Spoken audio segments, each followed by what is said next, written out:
জননেতা মাসুদ অরুণ, আরেক নেতা আমাদের গাঙ্গের কৃতি সন্তান, মাটি ও মানুষের নেতা, দুঃসময়ের এমপি, সাবেক জেলা বিএনপির সংগ্রামী সাধারণ সম্পাদক জননেতা আমজাদ হোসেন উপস্থিত আছেন। মেহেরপুর সদর থানা, মেহেরপুর পৌর বিএনপির সংগ্রামী সভাপতি, মেহেরপুর সরকারি কলেজের সাবেক ভিপি, তুখোড় ছাত্র নেতা, তুখোড় বক্তা আমার বড় ভাই জাহাঙ্গীর বিশ্বাস উপস্থিত আছেন। মেহেরপুর জেলা কৃষক দলের সংগ্রামী আহ্বায়ক জনাব মাহবুবুর রহমান সহ আমার মাইক্রোফোনের সামনে যারা বসে আছেন ১ নম্বর ওয়ার্ডের নেতাকর্মী ভাইরা, সবাইকে গাংনী থানা বিএনপির পক্ষ থেকে এবং আমার ব্যক্তিগত পক্ষ থেকে জানাই সালাম এবং শুভেচ্ছা। আসসালামু আলাইকুম। সাথে বন্ধুরা আমার, দীর্ঘ ১৭ বছর লড়াই সংগ্রাম করেছি আওয়ামী লীগের বিরুদ্ধে।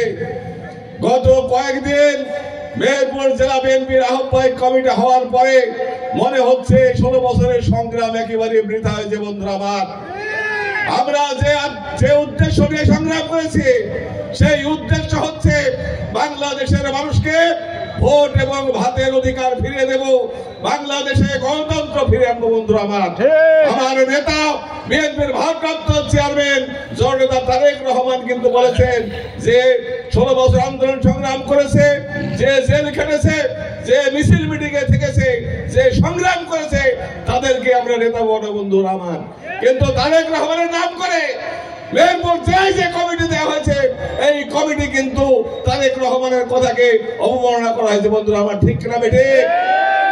৩১ সদস্যের কমিটি হয়েছে। ৩১ সদস্যের কমিটির মধ্যে আমাদের ৫-৬ জনের ছাড়া কারোর নামে মামলা নাই। বন্ধুরা আমার, মেহেরপুর জেলায় যাকে সদস্য সচিব বানানো হয়েছে কোর্টের দালাল,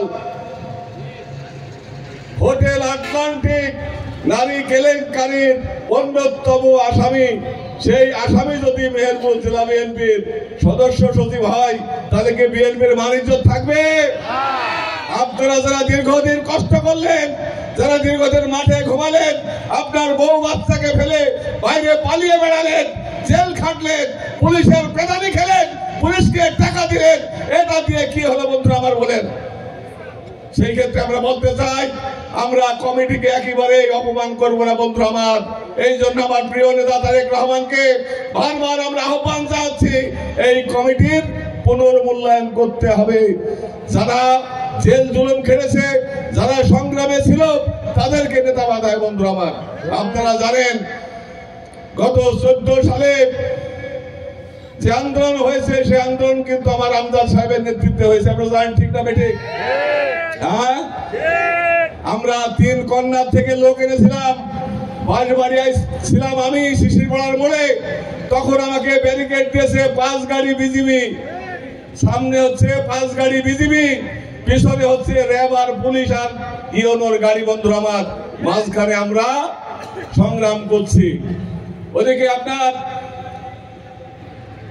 হাটবলিয়া রোডে একটা টিম ছিল, আমজাদ মিয়ার নেতৃত্বে একটা টিম ছিল যে পশ্চিম মালসালায়।